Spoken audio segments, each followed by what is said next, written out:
สำหรับปลัดพิจารณา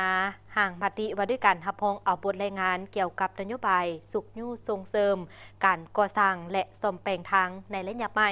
สภาแห่งชาติมอบให้รัฐบาลเอาใจใส่จัดตั้งปฏิบัติมาตรการโดยฮิบฮ้อนคนขั้วในการออกนิติกรรมกำหนดหลักการแต่ละหน้าเวียกให้มีความละเอียดจะแจ้งชัดเจนและหัดกลุ่มเพื่อเป็นบอลอิงให้แก่ทุกคะแนนการในการคุ้มครองและติดตามกวดกาเปียกการดังกล่าวให้มีประสิทธิผล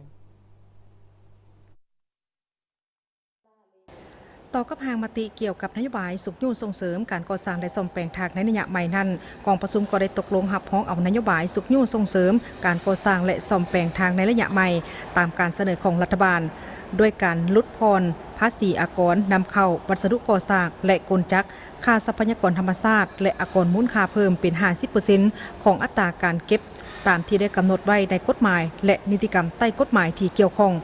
ส่วนภาษีอากรและพันธะอื่นๆรวมทั้งการนำเข้าน้ำมันเชื้อไฟ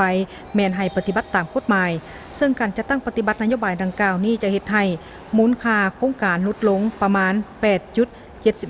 8.71%พร้อมทั้งจะสร้างเงื่อนไขและสามารถดึงดูดนักลงทุนทางภายในและต่างประเทศเข้ามาลงทุนใส่การพัฒนาพื้นฐานโครงสร้างหลายขึ้นเพื่อแบ่งเบาการลงทุนของภาครัฐมอบให้รัฐบาลซี่นำกระทรวงโยธาธิการและขนส่งรับพ้องเอาบรรดาโครงการฟื้นฟูและซ่อมแปลงทางหลวงแห่งชาติสายหลักให้สามารถรับน้ำหนักได้11ต้นต่อเผาโดยซุ่มไส้คัดจ้อนทางหลวงแห่งชาติส่วงตอนทางจำนวนหนึ่งที่เปเพนักหน่วงอยู่บรรดาแขวงมีการขนส่งผู้โดยสารและขนส่งสินค้าหลายเพื่อรับประกันให้แก่การจะตั้งปฏิบัตินโยบายสุขยู่ส่งเสริมการก่อสร้างและซ่อมแปลงทางในระยะใหม่ให้มีประสิทธิภาพประสิทธิผลและรับประกันผลประโยชน์สูงสุดให้แก่ประเทศชาติกองประชุมได้มอบให้รัฐบาลเอาใจใส่จัดตั้งปฏิบัติมาตรการเป็นต้นพันขยายมติฉบับนี้ให้เป็นอันละเอียดโดยฮีบห้อนค้นคว้าออกนิติกรรมกำหนดหลักการแต่ละหน้าเวียกให้มีความละเอียด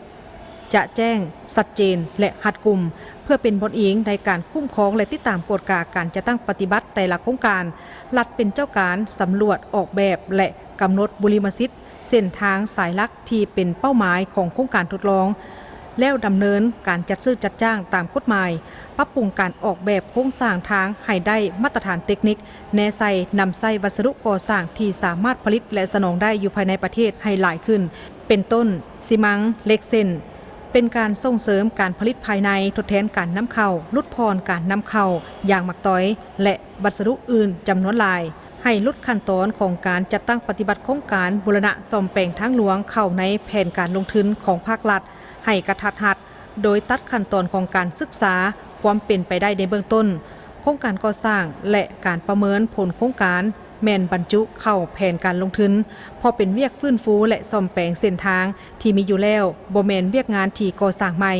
ให้พิจารณาเป็นพิเศษเกี่ยวกับสกงบประมาณที่ได้นำใส่เข้าในโครงการก่อสร้างและซ่อมแปลงให้สามารถลงมือจัดตั้งปฏิบัติโครงการได้ทันตามฤดูกาล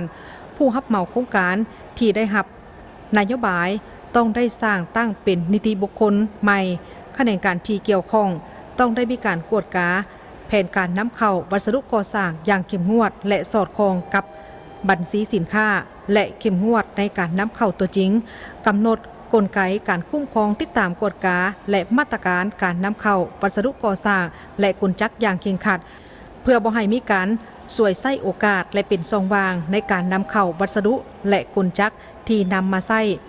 บ่ถูกต้องตามเป้าหมายภายหลังที่โครงการก่อสร้างและซ่อมแปลงเส้นทางได้จัดตั้งปฏิบัติแล้ว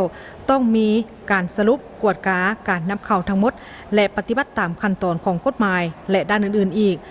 ผ่านการพิจารณาประกอบคำเห็นสมาชิกสภาแห่งชาติก็ได้ลงคะแนนเสียงรับพ้องเอามติว่าโดยการรับพ้องเอาบทรายงานเกี่ยวกับนโยบายสุขยู่ส่งเสริมและก่อสร้างซ่อมแปลงเส้นทางในระยะใหม่ด้วยคะแนนเสียงส่วนหลาย